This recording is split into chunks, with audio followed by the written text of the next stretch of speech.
Howdy do, folks. This here's the old mountain man talking at you from the inside of my indoor encampment on the backside of this here lake in the hills of Arkansas. Well, the lighting is not that great, but it's the way it goes when you got nothing but lanterns. But what the hell? I was just sitting here going over a book that I had acquired about 2 or 3 years ago, and I'd done some flipping through it between then and now. Read a few things here and there. And I figured since I still have a good charge on my laptop battery and I can operate the webcam pretty good on battery power, I'd show y'all what my entertainment's like on nights like this when the lights go out.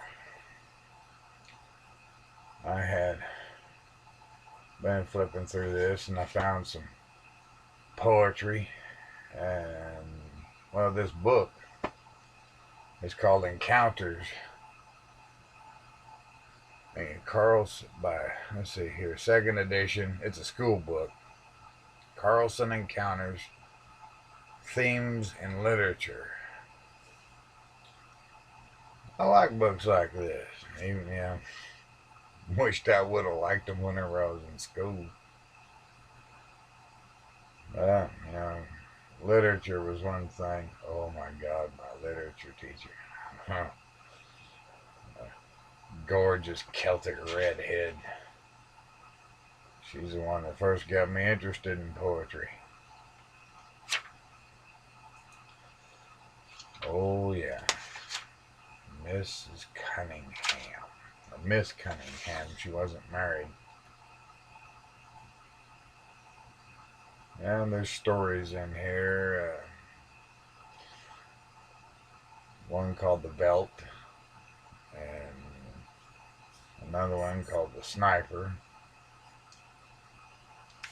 And I just go through here reading and take a look. And there's the story about the Diary of Anne Frank. The Wooing of Adrian. And from that black and white sketch, I take it that Adrian is a woman, since Adrian's one of those names that can be given to both a man and a woman. And there's pictures of famous paintings and such like that. Hannibal with the head of his brother, Hardstrubel. Holy mackerel. Looks to me like Hannibal don't like seeing the head of his brother laying on the ground like that.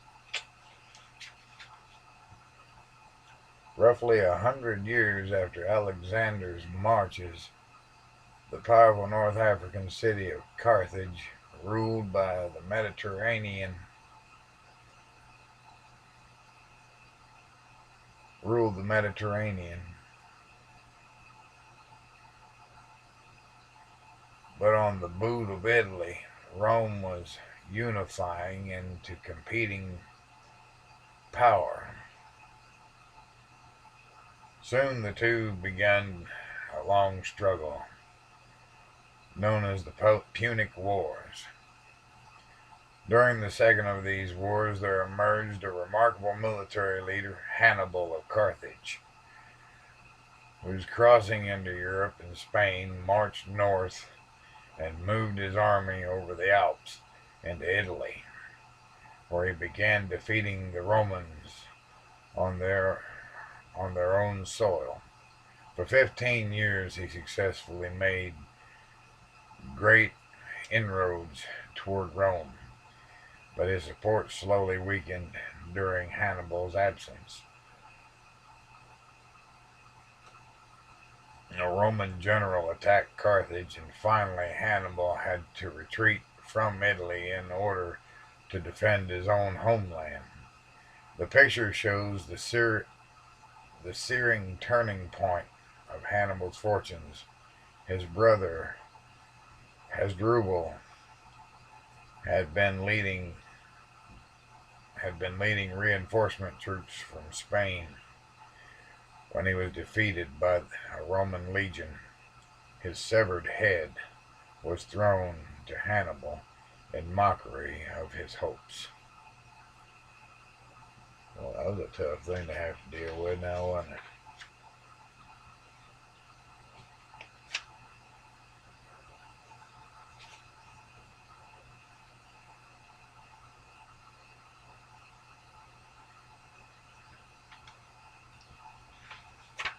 Well, there's quite a few pictures here. There's a picture of Napoleon. Looks like, anyway. It looks like the ugly little bastard. Yeah. Toward the end of the Napoleonic campaigns, a particularly bloody two-day battle was fought around the Prussian town of Eylau, Eylau, in February 1807. Though the outcome was undecisive, some 33,000 men were killed, and Napoleon himself was often in danger. By the summer of that year, the French had been more successful in Prussia, and Prussia lost had been more. Let's see, the French had been more successful, and Prussia lost half of their territory to France under the Treaty of Tilsit. Prussia's allies, Caesar Alexander of Russia, established and closed European-Russian commerce with Napoleon, which was designed to force the submission of Britain. Quite a picture. Napoleon on his horse, surrounded by a bunch of people, both troops and peasants. It looks to me like there's that Russian Tsar there on his horse. Julius Caesar.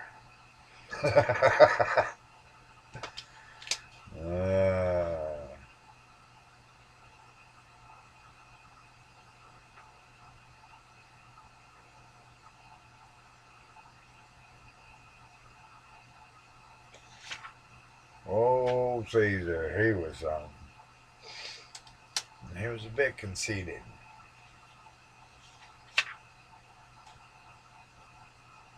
He didn't really know how to treat women either.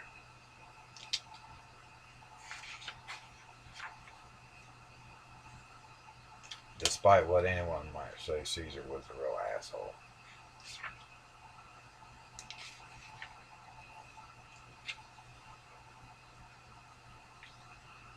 I've got water cooking over here.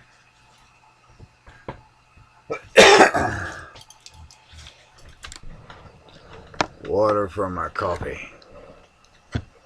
Let's see if I can get this thing turned around. There's the refrigerator. And there's my stove. Move this friggin' can back out of the way. Oh, boy.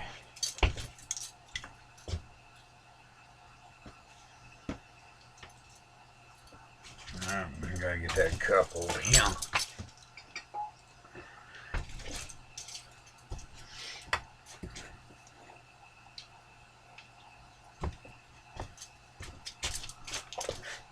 Oh.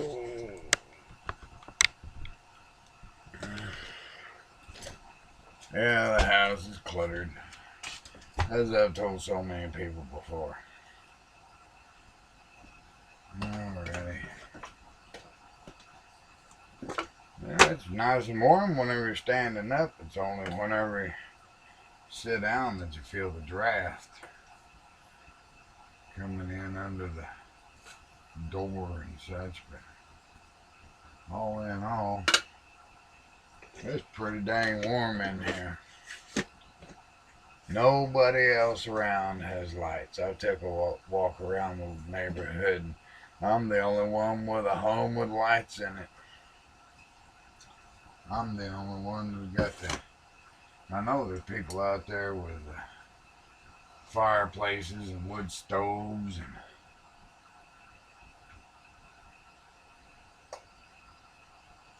and they've got theirs blazing. My folks have got their propane heater. And they got a radio with batteries. It's one of them multi-function radios. But I thought that it would be pretty cool to video document what I do when the lights go out. When there is no electric, and it being wintertime, pretty much confined to the interior of the place. Yeah, won't be no outside barbecues for a minute. Maybe come morning. And if I got enough battery power, I'll film that too. I'll shoot some video of starting the fire, but I won't be starting it with no dadgum piece of char cloth or a little bit of magnesium. I'm going to use a torch. I'm going to use this here torch head. Yeah, it's this thing here. It's an old one, but it's really good. I've used it before. Now this thing will put out one heck of a burst of flame. Now, as it's been said, it's a real blue flame special. Blue flame special, hell, that's a term that I heard on a movie with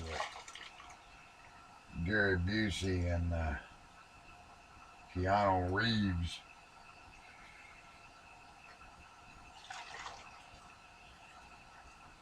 I think it was that movie Point Break. And Gary Busey told Keanu Reeves, says, "You're a real blue flame special, aren't you? You're a real blue flamer." Yeah. And that's a term used for somebody that burns themselves out quickly. They come on with a strong passion for the job and they burn themselves out. And I guarantee you, in the survival business, you cannot afford to be a blue flame special. That's for damn sure. Because the second you do, you become a liability. And liabilities often die. And that is just the harsh reality of it. They drive themselves insane,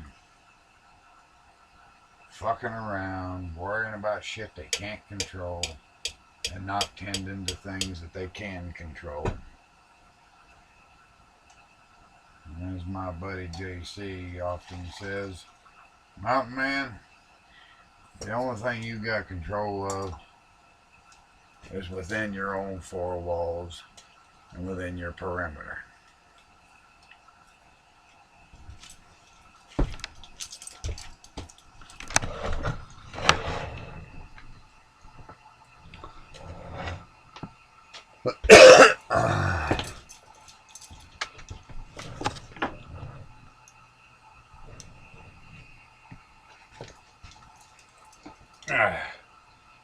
And you know, JC's right. Yeah, one of my neighbor's sons, I'm guessing he's all about 10 or 11 years old, brought me some tree limbs today, covered in ice. The child was bundled up in clothing and in a coat, and he was all bundled up, and here he come with tree limbs twice as long as he was tall. Bless his heart. He thought old mountain man needed firewood, so he brought me some. Oh my golly, I thank you, Troy. You're a good boy.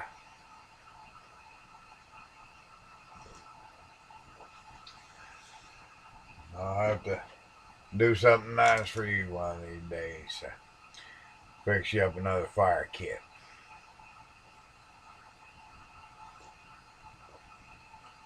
There was a older boy with him by the name of Brandon, a friend of mine. They was both carrying tree limbs. Yeah, I got some pretty decent people. You know, one or two houses that I associate with that I don't mind being around. Although one of my buddies in one of those households is, well, he's having woman troubles with the woman he's living with. Gave me bad flashbacks of my own first marriage.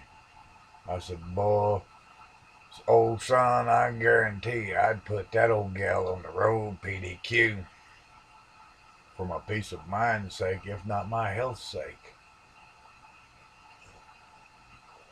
He had to start taking blood pressure medicine soon after she moved in. Any woman that's more of a burden than a relief ain't worth having around. Yeah. Got my little Derringer. Love this little thing.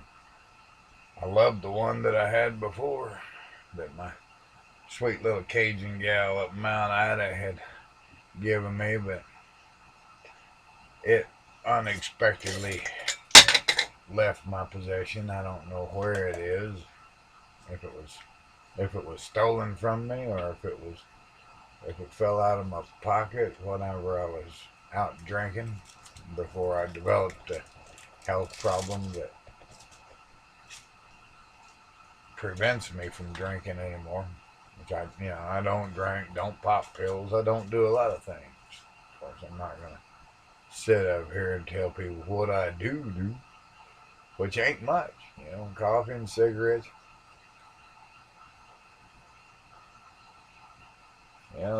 Is pretty much it. When you're trying to survive, you can't really afford to splurge on very many more bad habits than coffee and cigarettes. There was a time when I liked to have just a shot of rum on a night like this. Rum became one of my favorite things, but for many, many years it was Everclear and Wild Turkey Bourbon, 101 proof. What'd you expect me to drink? Banana daiquiris? Not this mountain man, by God. You forget whose channel you're on? Everclear, 190 pure grain alcohol. The life's blood of any mountain man, by God. Of course, the life's blood had to be transfused and turned to coffee. I gave myself a condition, not a disease, known as pancreatitis. A condition is, much like an injured foot, an injured arm, an injured back. That's a condition. Disease is caused by virus, bacteria, and other assorted nasty little microorganisms. And oftentimes caused by an injury.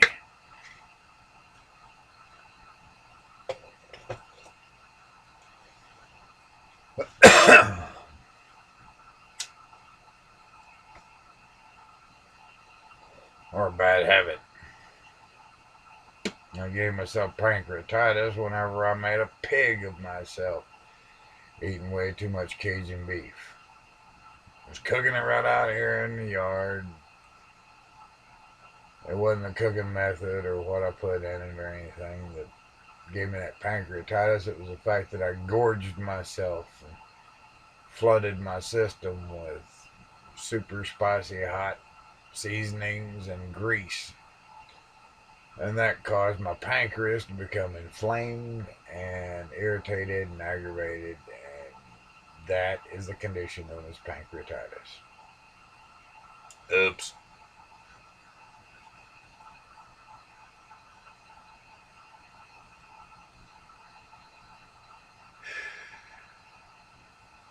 You learn a lot about something whenever you happen to experience it firsthand, but hell, I'd never even thought anything about the pancreas. Never gave it a second thought. Never even gave it a first thought, except when it comes to people with diabetes.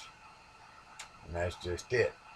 I have to watch my diet. I have to watch what I put in my body. I'm not even supposed to be smoking cigarettes or drinking coffee. But it doesn't really seem to hurt it much.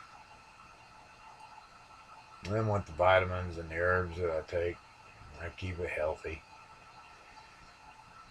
Keep the pancreas itself healthy, I hope, and relieve a lot of the stress. I've done a lot of research and development on my formula that I drink. Well, this is quite a time sitting here in front of this webcam recording this video. While the electricity's off.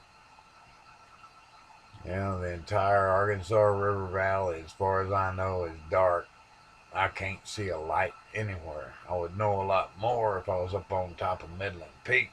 I could look around, see what's dark and what ain't. But I'm down here in the valley. Yeah. There's times I wished I was up on a mountain, but I hear stories about them people up there, and no, it's bad enough down here.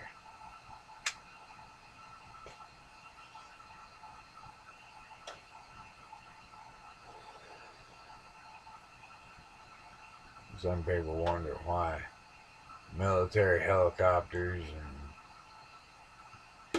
sheriff's department helicopters are flying around here in the spring and fall and various different times of year.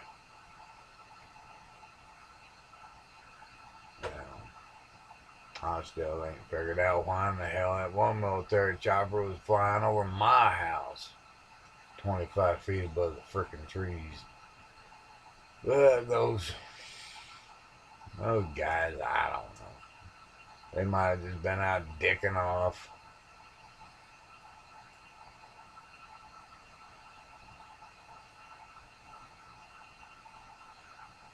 Who knows? Could be Big Brother was trying to let me know. We still know where you are, Bob. Yeah, well, I got to say that. Fuck you. I don't give a good goddamn. I can get up and walk out of this goddamn place tonight. Be gone. Not look back. Be somewhere in some South Seas island somewhere in a few weeks or a month. Hello, little bear. You shook off your nice warm blanket to come in here and see me. Yeah, I know. Yeah, come on. Come on. Come here. Yeah, the camera's catching the top of your head. What you doing there, buddy?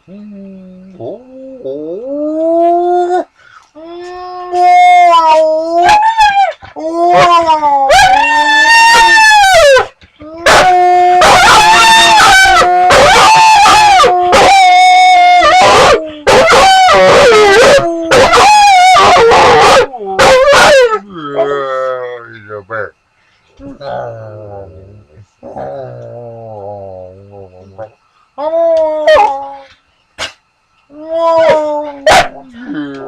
He's a good boy. Yeah, he's a good boy. He's my bear dog. He's my buddy.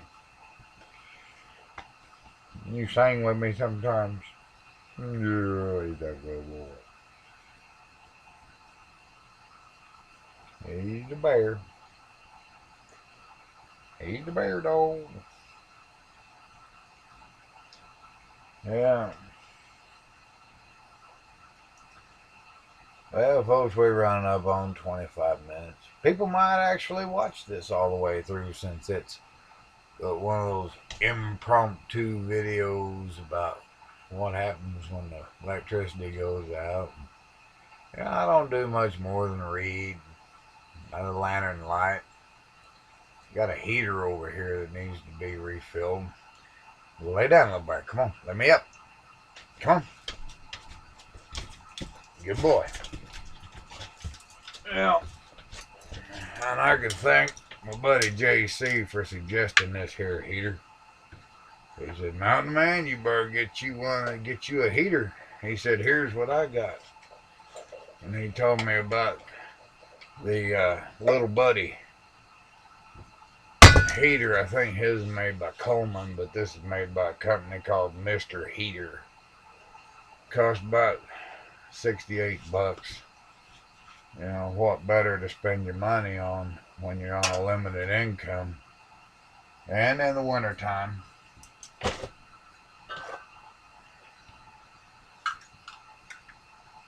know, and you know a storm's coming, you know the bad weather's headed your way. And somebody you know you can rely on for accurate information is saying, friend,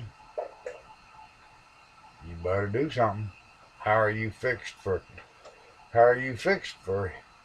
heat once the lights go out? And I said, damn, I might just fucking freeze to death if electric goes out. And well, JC, he says, well, here's what I got. And he showed me.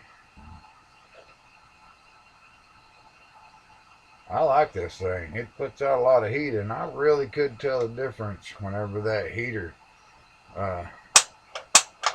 went out. And you got a little pilot light there, and got to hold it down for 30 seconds. Alright, there's a counter up there. Whenever it's on 27, whenever it reaches 28, I'll let that red button go, and this thing will flame up across the front.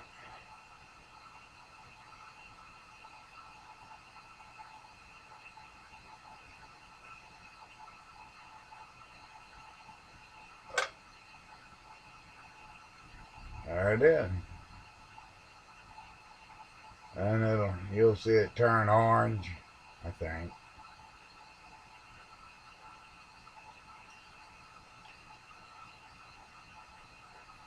Yeah, it's still blue from my point of view and on the camera too, but it's a good heater to have around. 5.5 hours worth of heat from a pound of propane. It's, let's see, 1126, 1126, 1226, 126, 226, 326, 426.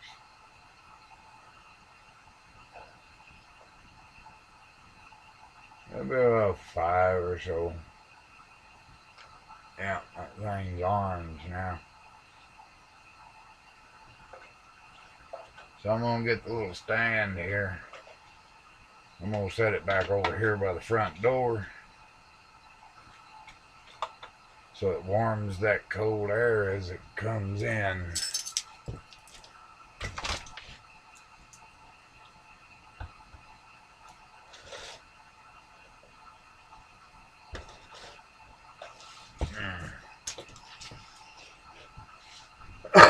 When you have a heater, portable little heater like that, you put it where a draft is blowing cold, having cold air slowly creep in, and it'll warm that cold air as it comes in.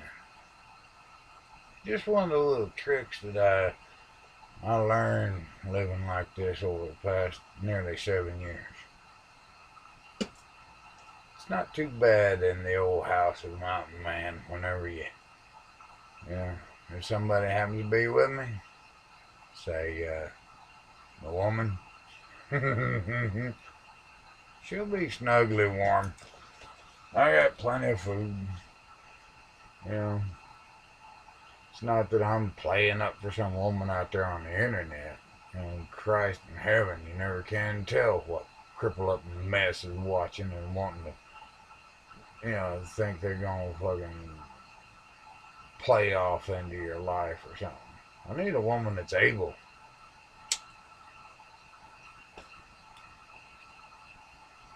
A fighter. Like that little Anna Lucia from Lost. Oh yeah. That's the kind of woman I like. The kind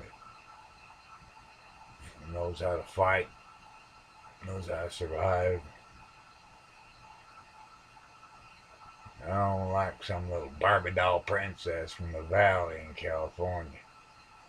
I don't want some little prissy says she wants to march off to the fucking tanning parlor every time she wants to get her skin with a different shade.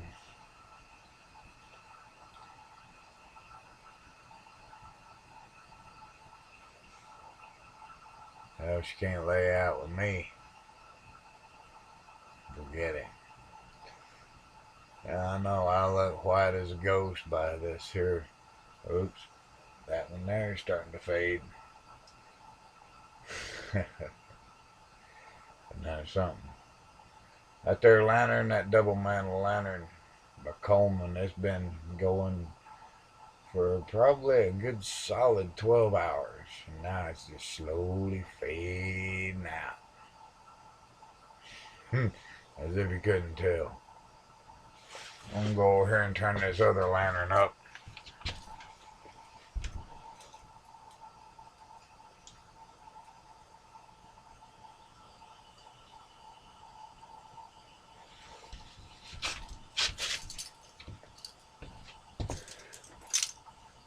That's better. But the good thing about these lanterns, they put off radiant light and heat.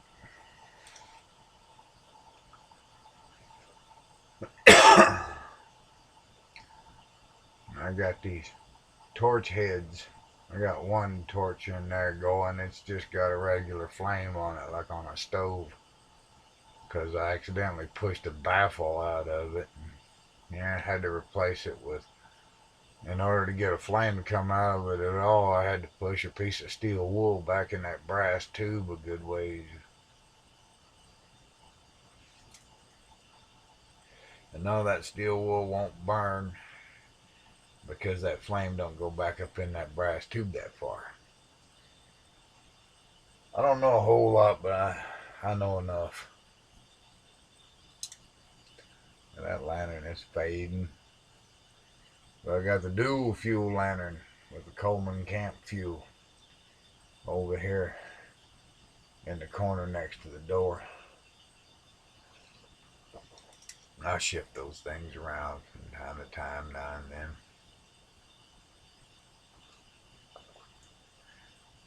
That Coleman dual fuel will probably burn in the morning. I've already slept 2 or 3 hours during the daytime and early evening. I'll be up all night reading various different books. I've got several English literature books I like to read. Got a few Reader's Digest condensed books around here somewhere. The place is cluttered and dusty. It's a mess. If I had the proper motivation, I might just clean this place up. But, yeah, I think that if anybody really give a damn about another human being, they wouldn't give a shit what their house looked like. And I've been told that time and again.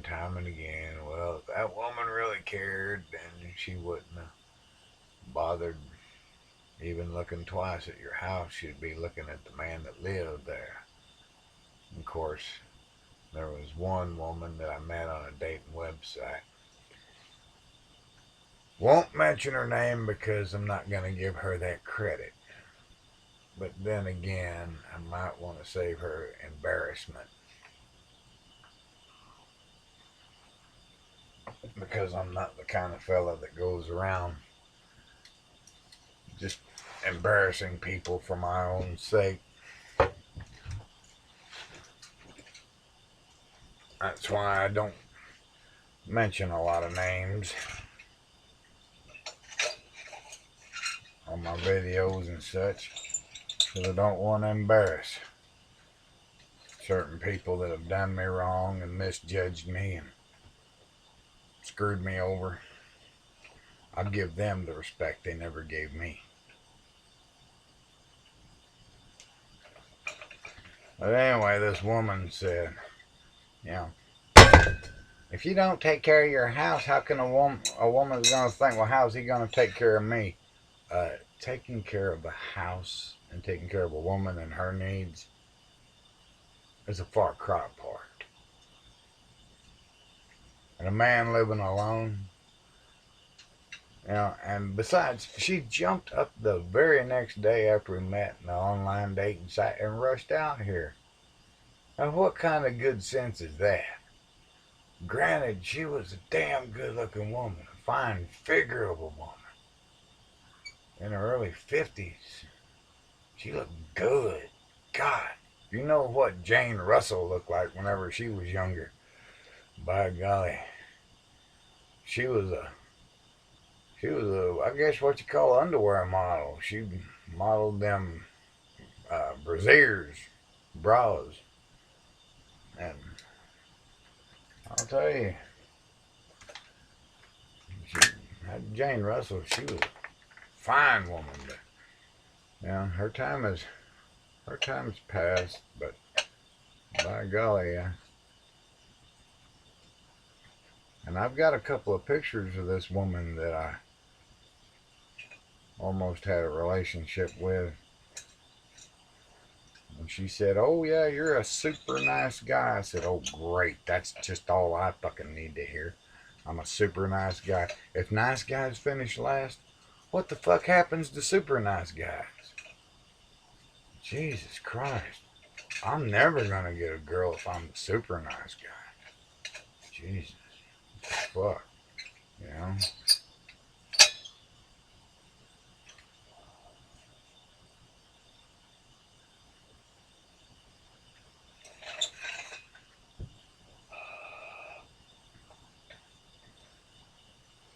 Yeah, that top is hotter than hell and it's loose on top of that, but yeah, no matter. But I know exactly why that woman showed up out here so quick. She was 10 years out of a bad marriage, and she was 10 years out of a bad marriage, and she was lonesome and horny and whatever else.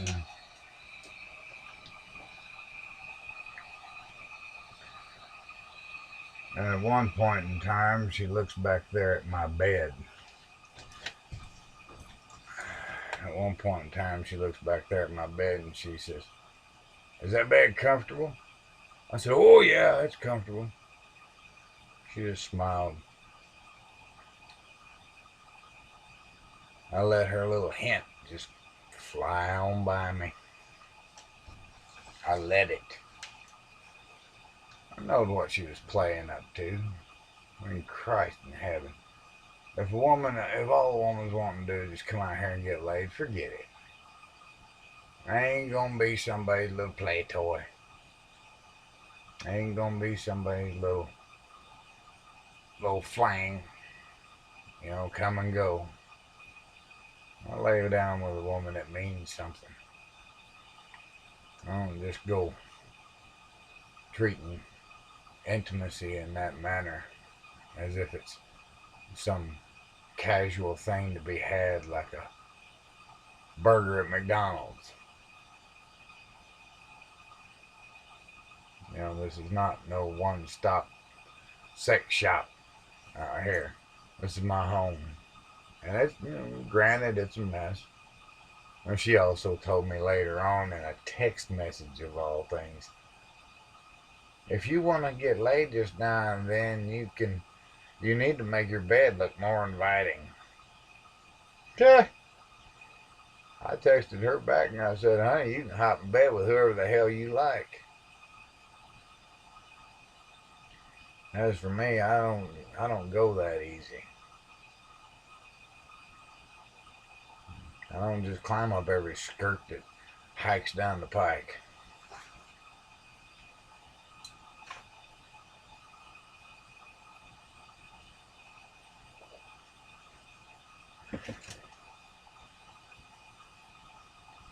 And since then, I've taken myself off all those dating websites with all the trash that's on there.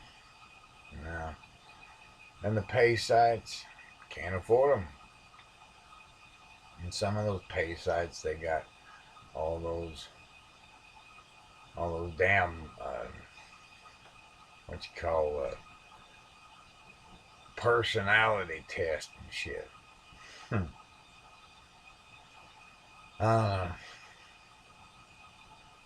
That just seemed to be like a damn maze. I didn't know how to answer half of them damn questions. Some of them it just seemed like I was never gonna get done with it. That's a mess. Yeah, you let me ramble on long enough, and by golly, some shit will come out of my fucking head. I guarantee you. I've been alone so damn long. I don't know if I would be able to. I don't know. It's gonna take a special kind of woman to charm this old beast of a man. Yeah, I've got a personable personality. I got a decent personality, but it takes it's gonna take a real special type of woman to pry me out of my shell, I guess. You know, I can go on YouTube and I can howdy folks, you know, and all this and that and the other, but truth of the matter is, out in public, I'm a pretty dang shy individual. I get myself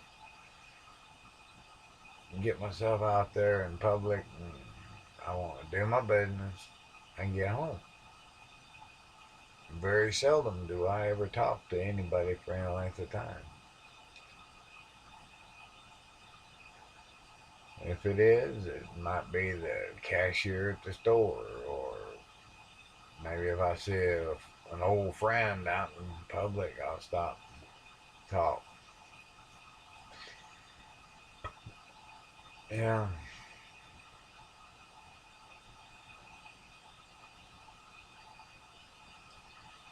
I was talking with Brother Lance and Hick Billy here whenever we went off the air, just before the lights went out. I was telling them about a woman that I once loved back in 2001.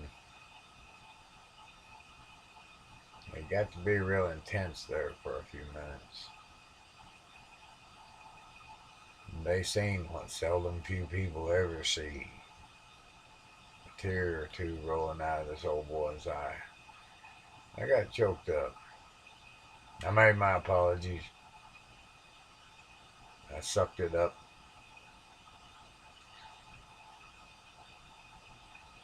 Man should never really give himself to that type of emotion. That's what I was always taught.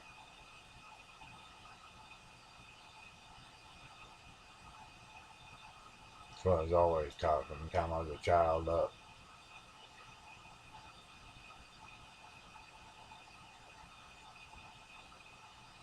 And I've had to relearn that lesson a time or two. once when my grandpa Ross was in the hospital over in Fort Smith. A couple of people seen me let the pressure get to me and let the worry get to me, and they just bothered me for no reason. You know, some people are intimidated by my presence, just by my mere presence.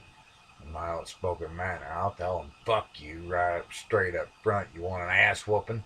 I'll give you an ass whooping, right here and now, in front of God and everybody.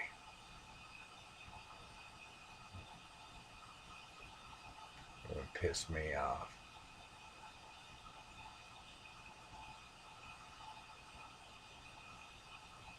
But then again, I didn't do anything to anybody to deserve the bothersome encounter that I run onto. Now I won't go into it too awful much more, but needless to say, I'm not one to let a hard time make me vulnerable to any attack. I perceive an attack and I dry up, I change gears real damn fast. I'll go from feeling a deep emotion to fuck you and die in 2.2 goddamn seconds.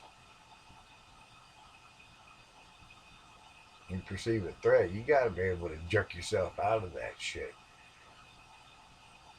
Put yourself in defense mode real damn quick. And I've learned a lot over the years about human beings. I've studied them like animals. I even tried to behave like a human being a time or two, and people don't like that. They want me to be an animal. They want me to be this or be that or be something else. Hey, I am me. That's all I'm going to be. Like me or hate me, care for me or not, makes no difference to me. I have my God. I have my Savior, and He strengthens me. I draw my strength and my kindness from my Lord Jesus Christ. I do all these things. I do all things that are good and decent through the power of my God. And I also asked Him to make my hand quick and merciless when it comes to my enemies attacking me. And if they choose to back away and leave me be, like a bear they just poked with a stick, a bear wouldn't have much mercy.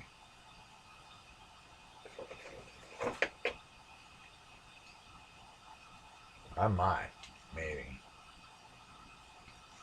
When it just come to all depends on the situation.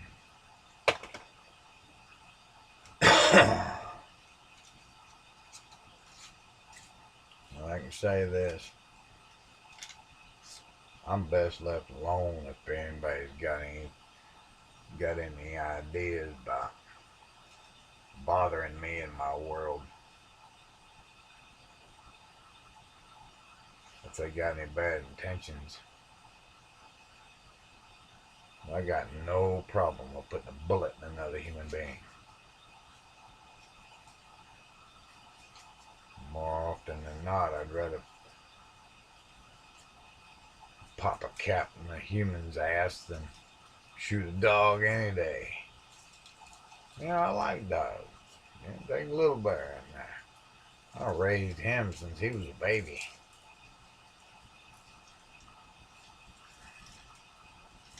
He was a newborn pup. Brought him in here December 31st, 2008. I think it was 2008. I'll do a video on Little Bear and his birthday and the night that I brought him in. Nearly froze to death. Newborn pup. Hell, I revived 3 of them, him and 2 of his sisters.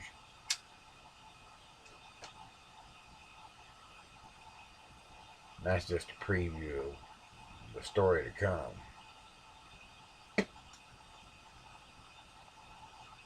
Oh, well, this here video's run on long enough, folks. So I figure you got a little deeper insight into this here old man. I'm not quite so old. Yes, I'm creeping up on 50, 46 this February. This coming February, it'll be 46 years old for me. 46 years in this world, and I've learned a lot.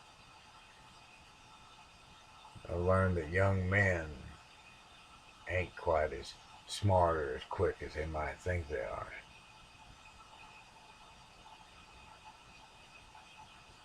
And I've learned that older men can sometimes act like a little bitch. And that disgusts me. And I've seen that in a dozen cases or more. If God made you a man, behave like a man. Be a man. Value your masculinity and let no one feminize you. And if that means taking on the image of being a savage, then by God, so be it. If you can be a savage to the world and be a gentle giant to one woman in this world, and let her arms be a refuge to you and not a shield against your rage. I've seen that too. I've seen men abuse their women, and it just pisses me off. Think, dear God in heaven, she's the mother of your children, she's the wife of your wedding vows, and you've abused her? A piece of filth. No, I said the video had gone on long enough at 50 minutes, and I just keep going on and on. I suppose that's that old Irish gift of gab, Another subject creeps in, and the turn of a phrase, me boyo. The turn of a phrase. Turn of a word.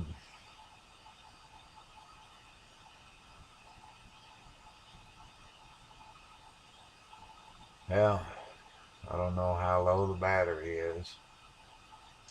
I better go reduce this down from full screen to see. Oh no, I'm down to 1/4 of a battery. Well, folks, I better save some battery juice for in the morning. So for now, this here is the old mountain man signing off from the backside of this here lake in the hills of Arkansas, and hoping that you fare well as lights go out. Adios for now. Take care now. And try to be good to yourselves and be good to each other, because you might just need somebody if the lights do go out.